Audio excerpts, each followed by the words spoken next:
আসসালামু আলাইকুম দর্শক, আজকে একটু বসছি আপনাদের সামনে ভারতীয় গদ্দি মিডিয়া, বোগাস মিডিয়া, ভারতীয় মিথ্যুক মিডিয়া যে প্রপাগান্ডা করে তার দিয়ে একটা নমুনা একটু দেওয়ার জন্য।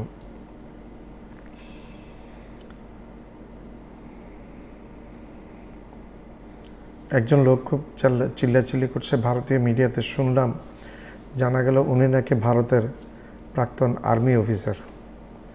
একজন আর্মি অফিসারের যদি এই দশা হয়, তাহলে সাধারণ মানুষের কী দশা হবে সেটা ভেবে আমি পেরে উঠছি না। ডক্টর মোহাম্মদ ইউনূস সাহেবের যখনই ক্ষমতায় বসছেন, হাসিনা বিদায়ের পরে, ফ্যাসিস্ট হাসিনা বিদায়ের পরে, সেই থেকে ভারতীয় মিডিয়ার মোদির এদের আর ঘুম নাই, ঘুম হারাম হয়ে গেছে। শুধু একটাই কাজ তাদের, বাংলাদেশের পিছনে কেমনে লেগে থাকবে, কিভাবে বাংলাদেশকে অস্থিতিশীল করবে, বাংলাদেশের মানুষকে কিভাবে অস্থিতিশীল করবে, কিভাবে গুজব ছড়িয়ে দেশের মধ্যে ঝগড়া বিবাদ বাঁধিয়ে দিবে, সেনাবাহিনী এবং সাধারণ মানুষের মধ্যে ঝগড়া বাঁধিয়ে দিবে, সেনাবাহিনী এবং বাংলাদেশ সেনাবাহিনী এবং রাজনৈতিক দলগুলোর মধ্যে ঝগড়া বিবাদ বাঁধিয়ে দেবে, বাংলাদেশ সেনাবাহিনী এবং ছাত্র রাজনৈতিক দলগুলোর ছাত্র সমন্বয়কদের মধ্যে কীভাবে ঝগড়া বিবাদ বাঁধিয়ে দেবে, সেই তালেই আছে ভারতীয় মিডিয়া। ডক্টর ইউনূস সাহেবের জন্য একটা প্লেন পাঠিয়েছে, চার্টার্ড প্লেন। এটা আগে ডিক্লেয়ার করেছে যে চায়না উনি যাওয়ার জন্য, কারণ গতকালকে, আজকে হচ্ছে 27শে মার্চ, গতকালকে ছিল 26শে মার্চ। 26শে মার্চ ছিল বাংলাদেশের স্বাধীনতা দিবস। তো স্বাভাবিকভাবে বাংলাদেশের সরকার প্রধান হিসেবে ডক্টর মোহাম্মদ ইউনূস সাহেবের কিছু কাজকর্ম থাকে ও রাষ্ট্রীয়, সেই কাজকর্ম সেরে উনি 2টা কি 2:30টার দিকে উনি চীনের পাঠানো সেই চার্টার করা প্লেনে চীনের উদ্দেশ্যে চীনের গন্তব্যে রওনা দিয়েছেন এবং চীনে পৌঁছেছেন। আমরা ভিডিওতে দেখেছি ওনাকে লাল গালিচা সংবর্ধনা দিয়েছেন এবং ফুলের মালা সহকারে ওনাকে গ্রহণ করেছেন। চীন বুঝে বাংলাদেশের ডক্টর মোহাম্মদ ইউনূস সাহেবের কী ভ্যালু, সেটা ভারতের চাওয়ালা মোদি সেটা বুঝার কথা না। আর ভারতীয় মিডিয়ার ওই বলছে যে বাংলাদেশের সামরিক অভ্যুত্থান হয়ে গেছে, রাষ্ট্রের সেনাবাহিনী নাকি ট্যাঙ্ক নিয়ে পাহারা দিচ্ছে, ট্যাঙ্ক নিয়ে চলাচল করছে রাষ্ট্রের সেনাবাহিনী। ইউনূস সাহেব নাকি পালিয়ে গেছেন, ইউনূস সাহেব নাকি পালিয়ে গেছেন। তোরা ভারতীয় মিডিয়া, তোদেরকে আমরা বলি, তোরা ভারত থেকে এত কিছু দেখোস, আমরা বাংলাদেশে বসে কিছু দেখি না, শুধু তোরাই দেখোস। তোদের মিডিয়াকে তোরা কোথায় নিয়ে গেছিস সেটা জানোস? তোদের মিডিয়াকে তোরা কোথায় নিয়ে গেছিস? আজকে তো দুনিয়াতে, সারা দুনিয়াতে তোদের কোনো ইজ্জত সম্মান বলতে কিছু নেই। 7টা রাষ্ট্র দ্বারা ভারত পরিবেষ্টিত। ভারতের নেইবার 7টা রাষ্ট্র, একটা রাষ্ট্রের সাথে ভারতের সম্পর্ক বর্তমানে ভালো নেই, সবার সাথে খারাপ করে ফেলেছে। চীন, পাকিস্তান, বাংলাদেশ, নেপাল, ভুটান, শ্রীলঙ্কা, মালদ্বীপ, আফগানিস্তান। 7টা বলছিলাম, এখন আফগানিস্তান আরও একটা রাষ্ট্র আছে। এগুলা নরেন্দ্র মোদী এই দেশটাকে, ভারত দেশটাকে শেষ করে দিয়েছে। আর ওই সামরিক বাহিনীর সেই অবসরপ্রাপ্ত অফিসারের আরেকটা কথা বলছে, সেই হাসনাতদেরকে নাকি সেনাবাহিনীরা গ্রেপ্তার করেছে এবং হাসনাতের নাকি কোনো এক সাংবাদিকের জিজ্ঞাসা করলো যে হাসনাতের ভবিষ্যতে বাংলাদেশের প্রধানমন্ত্রী হবে। বলে ও তো লেখাপড়া নেই, ও তো কোনো ইউনিভার্সিটিতে ভর্তি হয়নি, এই ধরনের কথাবার্তা বলছে। আর বলছে বাংলাদেশ আর্মি যদি ক্ষমতা দখল না করতো তাহলে এতক্ষণে পাক আর্মি হয়ে যেত বাংলাদেশ। কী ধরনের কথাবার্তা! বাংলাদেশকে ভারত বিগত ফ্যাসিস্ট শেখ হাসিনা, তাদের দাসী শেখ হাসিনা সময়ে 16টি বছর শুষে খেয়েছে এবং একটা অঙ্গরাজ্য মনে করত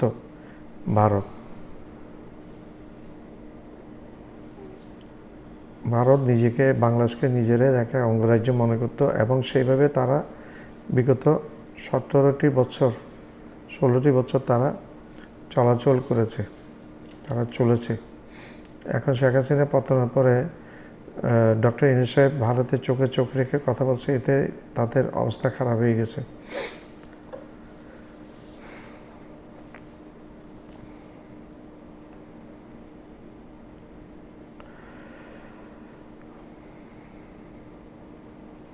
বাংলাদেশ সেনাবাহিনীর প্রধান জেনারেল ওয়াকার একটা কথা বলেছেন, ওয়াকার সাহেব, যে অনেকে বিভেদ সৃষ্টি করার জন্য চেষ্টা করছেন, অনেকে অনেকভাবে গুজব রটিয়ে, বাংলা সেনাবাহিনীর নামে গুজব রটিয়ে বিভেদ সৃষ্টি করার চেষ্টা করছেন। সেই ব্যাপারে উনি সতর্কতা অবলম্বন করার জন্য আহ্বান জানিয়েছেন।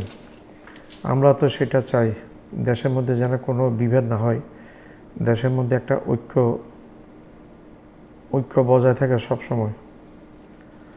ওয়াকার সাহেব ঐক্য বজায় রাখার জন্য বলেছেন, তো সেটা আমাদেরও কথা। আর আমেরিকা থেকে গতকালকে 26শে মার্চ আমেরিকার হাই অফিসিয়াল অর্থাৎ সেনাবাহিনীর লেফটেন্যান্ট জেনারেল লেভেলের মানুষ এসে ডক্টর ইউনূস সাহেবের সাথে বৈঠক করেছেন এবং অন্যান্য সংশ্লিষ্টদের সাথে বৈঠক করেছেন, সেনাপ্রধানের সাথে বৈঠক করেছেন।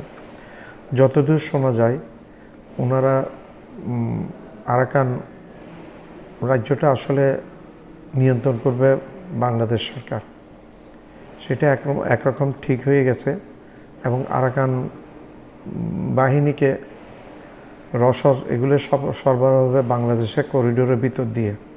সেটা এখনও পুরোপুরি ক্লিয়ার হয়নি, কিন্তু শোনা যাচ্ছে এটা একরকম হয়ে গেছে এবং তারা নাকি আরাকান সেনাবাহিনী নাকি বলেছে, রাজি হয়েছে। তারা বলছে আমাদেরকে যদি বাংলাদেশ সহযোগিতা করে আরাকান সেনাবাহিনীকে, তাহলে রোহিঙ্গাদেরকে ফিরিয়ে নিয়ে যাবে আরাকান সেনাবাহিনী। তো সেটা একটা ভালো উদ্যোগ। আমি এর সাথে দুইটা ভিডিও অ্যাটাচ করেছি, আপনার পুরাটা না টেনে, আপনার টেনে না দেখে পুরো ভিডিওটা দেখার চেষ্টা করবেন। ধন্যবাদ। আপনি জিজ্ঞেস করছেন, উনি যাচ্ছেন চায়না, উনি যাচ্ছেন ওখান থেকে ওনার জন্য একটা প্লেন আসছে, ওই প্লেনটা কিন্তু চাইনিজ নয়, ওনার নিজের প্লেন। ওনাকে চায়না প্লেন দিয়েছে কেন? যে চায়না চায় যে বাংলাদেশ ওদের ক্যাম্পে চলে আসুক, ওরা কোয়াডের আগেনস্টে, আমেরিকা আগেনস্টে, জাপান, অস্ট্রেলিয়া, ইন্ডিয়া আগেনস্টে লড়ুক। গ্রাম বাংলায় বহুল প্রচলিত একটা প্রবাদ আছে, পাগলে কিনা বলে আর ছাগলে কিনা খায়। সাম্প্রতিক সময়ে ভারতীয় পশ্চিমবাংলার মিডিয়ার টকশো দেখলে মনে হয় এগুলো পাগলের প্রলাপ ছাড়া আর কিছুই নয়। ভিডিওর শুরুতেই আপনারা যার কথা শুনলেন তিনি নাকি একজন প্রাক্তন সেনা কর্মকর্তা। তার অবস্থায় যদি এমন হয় তাহলে সাধারণ ভারতীয় নাগরিকদের কি অবস্থা একবার চিন্তা করে দেখুন। ডক্টর মোহাম্মদ ইউনূসকে নিতে চীন একটি বিশেষ বিমান পাঠিয়েছিল। পশ্চিমবাংলার মিডিয়ায় দাবি করা হচ্ছে ওই বিমানটি নাকি চাইনিজ নয়, এটি নাকি ডক্টর মোহাম্মদ ইউনূসের নিজস্ব বিমান। চীন এটি তাকে গিফট করেছে। বর্তমানে বাংলাদেশকে নিয়ে ভারতীয় মিডিয়া যে কি পরিমাণ প্রোপাগান্ডা ছড়াচ্ছে তা আজকের এই ভিডিওটি দেখলেই বুঝতে পারবেন। তো অনুরোধ করছি ভিডিওটি শেষ পর্যন্ত দেখার জন্য, কেননা ভিডিওর শেষ অংশে আমরা ভারতীয় পশ্চিমবাংলার মিডিয়ার মিথ্যাচারের দাঁত ভাঙা জবাব দিব। বাংলাদেশে কি হচ্ছে আমি তো বুঝতেই পারছি না।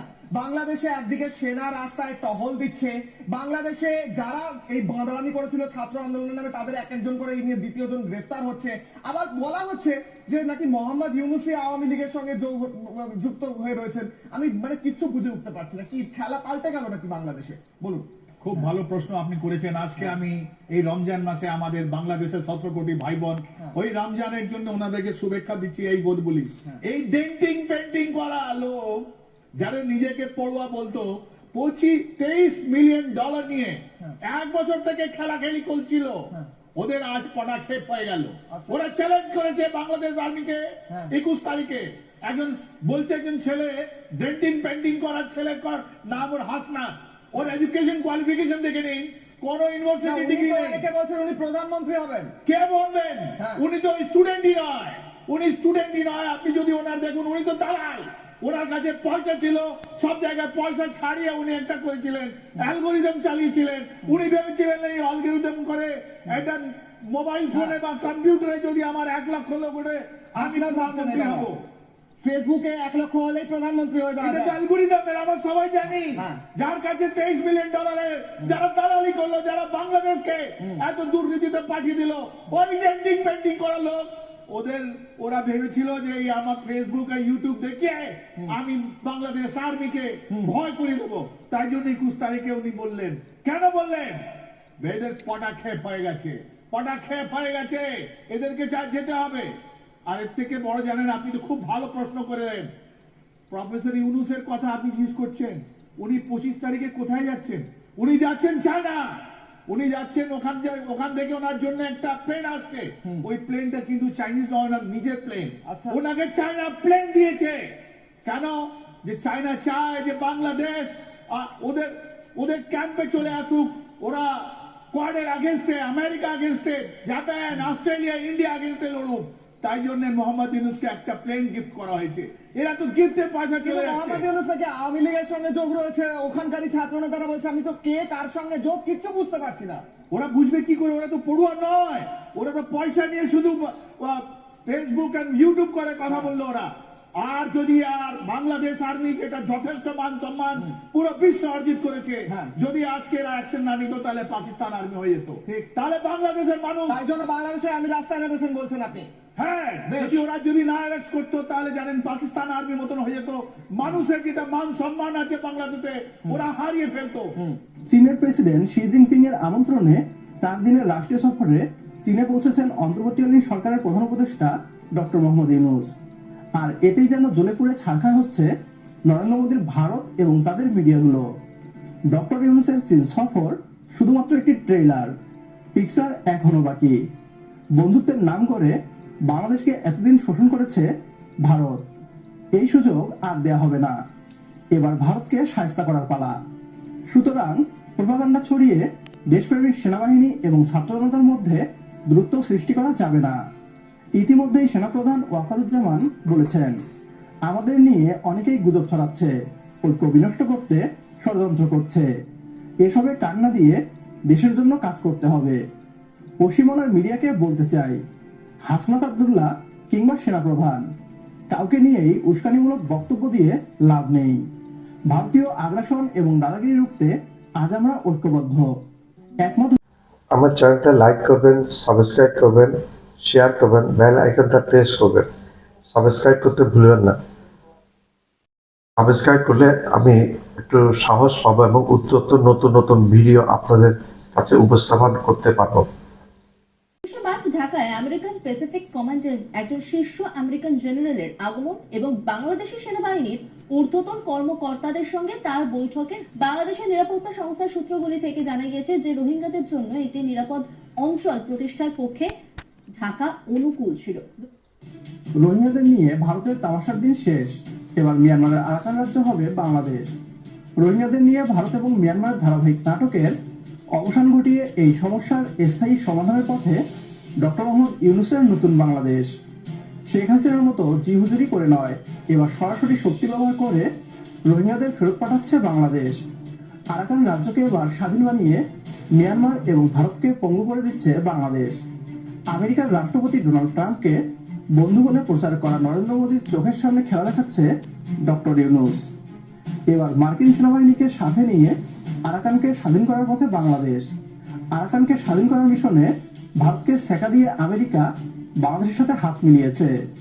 ডক্টর মোহাম্মদ ইউনূসের এক চালে কিভাবে ভারত এবং মিয়ানমার পঙ্গু হচ্ছে, বিস্তারিত থাকছে আজকের এই ভিডিওতে। 24 মার্চ ঢাকায় আমেরিকান প্যাসিফিক কমান্ডের একজন শীর্ষ আমেরিকান জেনারেলের আগমন এবং বাংলাদেশের সেনাবাহিনীর ঊর্ধ্বতন কর্মকর্তাদের সঙ্গে তার বৈঠকের যথেষ্ট তাৎপর্যপূর্ণ। বৈঠকের মূল লক্ষ্য হল মিয়ানমারের রাখাইন রাজ্যের সঙ্গে বাংলাদেশের সীমান্তে প্রতিরক্ষা ব্যবস্থা জোরদার করা। সেখানে সামরিক জান্তার বিরুদ্ধে সামরিক পদক্ষেপ দ্রুতই শুরু হবে বলে আশা রাখা হচ্ছে।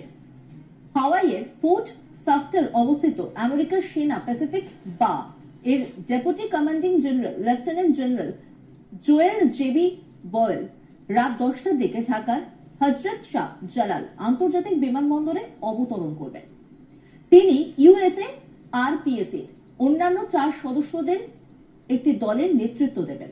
এরপর দলটি 25 মার্চ হাওয়াইতে ফিরে আসবে। ঢাকা ভিত্তিক আমেরিকার দূতাবাসের সামরিক অ্যাটাসে লেফটেন্যান্ট কর্নেল মাইকেল ইডি মিচি, লেফটেন্যান্ট কর্নেল হান্টার গ্যালচার প্রতিরক্ষা সহযোগিতা অফিস থেকে এবং মেজর ইয়ান লিওনার্ডের নেতৃত্বে 3 সদস্যের আমেরিকার কর্মকর্তাদের একটি দল প্রধান উপদেষ্টা মোহাম্মদ ইউনূসের কার্যালয়ে সশস্ত্র বাহিনী বিভাগে বাংলাদেশ সেনাবাহিনীর মহাপরিচালক অপারেশনস ব্রিগেডিয়ার জেনারেল মোহাম্মদ আলিমুল আমিনের সঙ্গে দেখা করেন।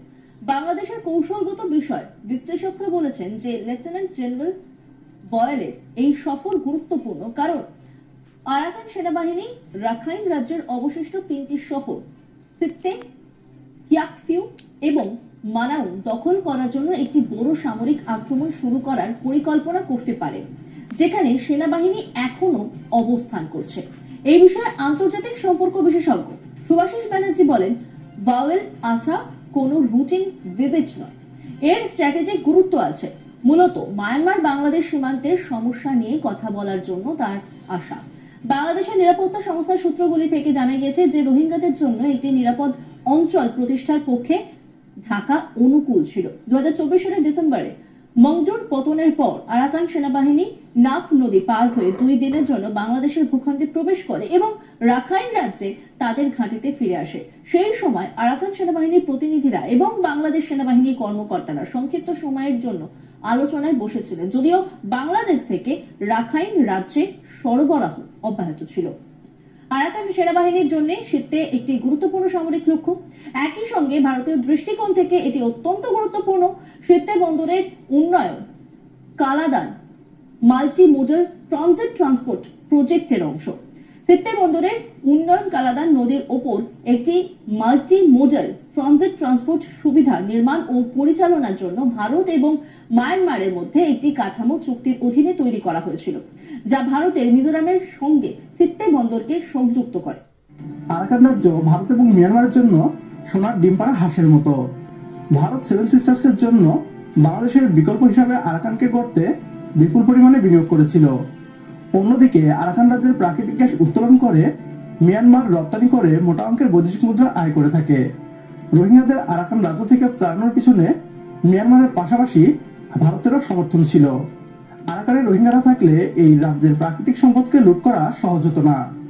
বিগত সরকার মিয়ানমার এবং ভারতকে জিহুজুরি করে রোহিঙ্গা সমস্যার সমাধানের ব্যর্থ চেষ্টা করছিল। তবে আন্তর্জাতিক খেলোয়াড় ডক্টর মোহাম্মদ ইউনূস পুরো অন্য লেভেলে খেলেছেন। ভারত ও মিয়ানমারকে পঙ্গু করে আরাকানকে বাংলাদেশের অংশ করে নিচ্ছেন। কাগজে কলমে আরাকান স্বাধীন হলেও বাংলাদেশের প্রক্সি হিসেবেই থাকবে। আরাকান আমদানি রপ্তানি এবং বিদেশি সব সহায়তার জন্য কক্সবাজারে একটা করিডোর চেয়েছে, বিনিময়ে রোহিঙ্গাদের ফিরিয়ে নিবে তারা।